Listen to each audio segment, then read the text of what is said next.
কোটা বিরোধী আন্দোলনে সারা দেশের শিক্ষার্থীরাই উত্তাল করে তুলেছে এদেশ। তার ব্যত্যয় ঘটেনি কুষ্টিয়াতেও। কুষ্টিয়া ইসলামী বিশ্ববিদ্যালয়ের সাধারণ শিক্ষার্থীরা টানা 11 দিন আন্দোলন এবং তাদের নানা ধরনের কর্মসূচি পালন করে যাচ্ছে। সেই সাথে আজকেও সকালবেলা ক্যাম্পাসে জড়ো হয়েছে সাধারণ শিক্ষার্থীরা। তারপরেই ইসলামী বিশ্ববিদ্যালয় থেকে তারা কুষ্টিয়া অভিমুখে রওনা দেয় এবং কুষ্টিয়া জেলা স্কুলের সামনে একত্রিত হয়।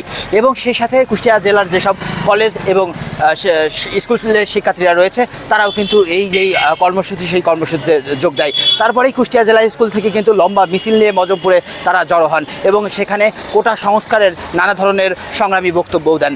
সেই সাথে এই যে সারা দেশে যে আন্দোলন চলছে কোটা বিরোধী, সেই আন্দোলনে যাদের সাধারণ শিক্ষার্থীদের উপরে হামলার ঘটনা ঘটেছে, সেই হামলার ঘটনার প্রতিবাদেও কিন্তু তারা কর্মসূচি পালন করেছে।